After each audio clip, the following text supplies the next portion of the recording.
Саламатсыңарбы кымбаттуу окуучулар? Жаңы окуу жылыңар менен. Силер менен бүгүн биз кыргыз адабияты сабагына киришүү сабагын өтөбүз.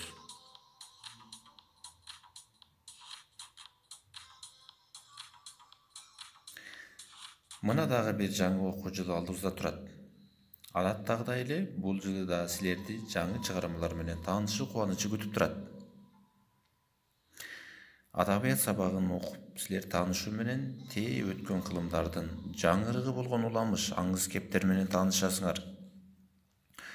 Силердин бүгүнкү бактылуу балалыгыңар бейпил болуш үчүн каражанын карчы урган жигердүү тайманбас адамдар тууралуу жана дагы жаңы көптөгөн нерселер жөнүндө билесиңер.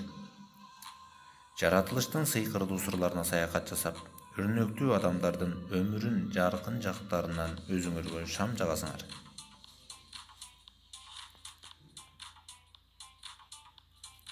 Балдар, силер күн сайын адам баласы ойлоп тапкан, жаратып жаткан өнөр чыгармалары менен таанышып кездешесиңер.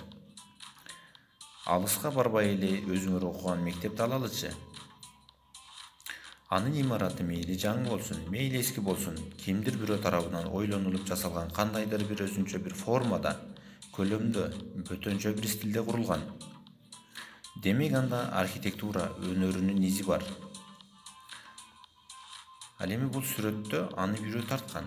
Ага автор сүрөтчү өзүнүн чыгармачылык өнөрүн жумшаган. Чоң атаң сага жоомак айтып берсе да, мугалимиң сүйлөп жатса да, мунун өзүндө ошол чоң атаңдын же мугалимиңдин өнөрү камтылган.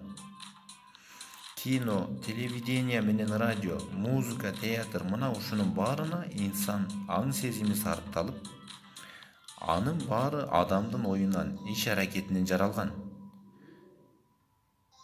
Ошентип силер искусствонун ченемсиз зор мухитине сүзө баштайсыңар. Ошол искусствонун, башкача айтканда, өнөрдүн ичинен эң байыркыларынын бири адабият. Анан ал мейли оозеки же жазуу түрүндө жашасын. Аны ошол өнөрлөрдөн айырмалап турган негизги белгиси сөз. Ушул башкы касиети үчүн адабият сөз өнөрү деп аталат. Буга мисал келтирип кетсек. Баарыңар эле жамгырды жакшы билесиңер. Жамгыр күн түндөп басылбай, майдалап жердин мээсин чыгара эзип жааган ак жаан. Табиятта анын канчалаган түрлөрү бар. Аны сөз менен айтыштын өзү да кыйын. Дал ошол түрлөрү өтө көп. Табият кубулушун кандайча кармап, өнөр чыгармаларында кандайча чагылдырууга болот. Сүрөтчү боек менен ошол көрүнүштүн элесин тартса, ал эми фото сүрөтчү көз ирмемде эмне болсо өзгөртпөй дал ошол калыбында үркүндөтпөй катырып таштайт. Ал эми музыка анын ыргактарын, дабышын, күүсүн үнгө салып берсе, адабият менен илим бул кубулушту сөз менен түшүндүрөт. Илим жамгыр жөнүндө мынтип айтат. Жамгыр жаан тамчы түрүндө жер бетинде түшүүчү атмосфералык суу.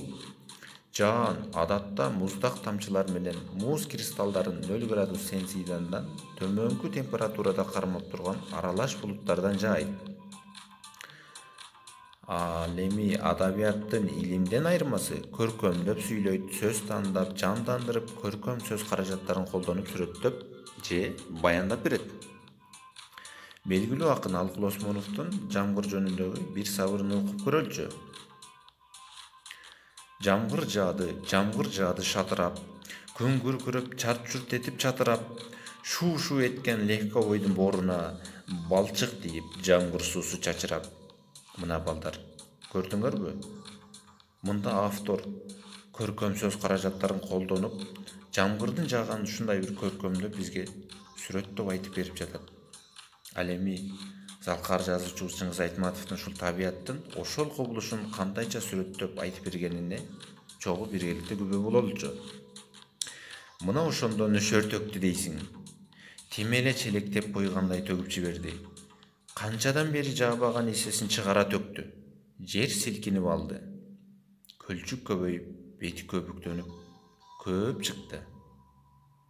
Мында дагы автор жаап жаткан жамгырдын ушундай бир көз алдыбызга бир сүрөттөлүп тарта турган сөз, көркөм сөз каражаттарын колдонуп бизге айтып берип жатат. Балдар, жогорку мисалдардан сөз өнөрүнүн негизги материалы образ, образдуулук жана көркөм тил экендигин силер баамдасаңар керек. Мына ошол адабияттын түзүүчүсү, автор, эгер ал жазма адабияттын өкүлү болсо, жазуучу же акын, драматург, ал эми чыгарманы оозеки жаратуучу болсо, ырчы, манасчы, акын, төкмөчү, жомокчу делип аталып келатат. Албетте, автордун талантын канчалык деңгээлде экендиги, анын изденүүлөрүнө жараша чыгармалары ар кандай сапаттык, көркөмдүк деңгээлде жаралат.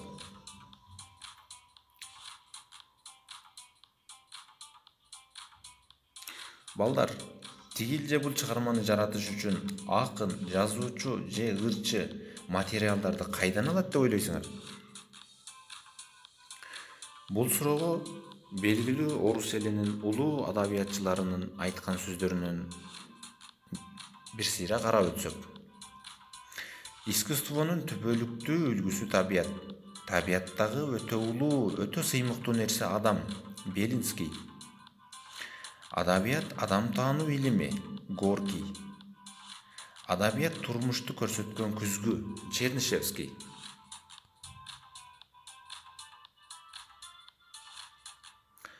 Кыскасы, баяндала турган окуяларды адам мүнөзүн адабият ириде турмуштан алат. Экинчиден, адабият окурмандарга турмуштун, жашоонун, адамдын кандай экендигин түшүндүрүп берет. Бирок ошол турмуш көрүнүшүн сүрөттөөдө жазуучу фото сүрөтчү сыяктуу көргөн нерсесин сүрөтүн гана албастан, ага өзүнүн жекече алымча кошумчаларын киргизет. Айрым ичинен токуп чыгарган окуяларды, образдарды, сүрөттөөлөрдү кошот. Ансыз адабият жансыз жана кызыксыз болуп калат. Демек, турмуш адабиятта ар кыл формада, ар кандай өң түстө сүрөттөлөт.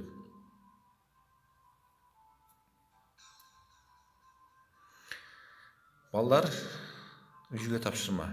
Дептериңердин биринчи жагына ысык көл жөнүндөгү географиялык маалыматтарды энциклопедиялардан таап көчүрүп жазасыңар. Ал эми экинчи жагына Алыкул Осмоновдун ысык көл жөнүндөгү ырларын жазып, анан илим менен адабияттын айырмасы жөнүндө айтып бересиңер.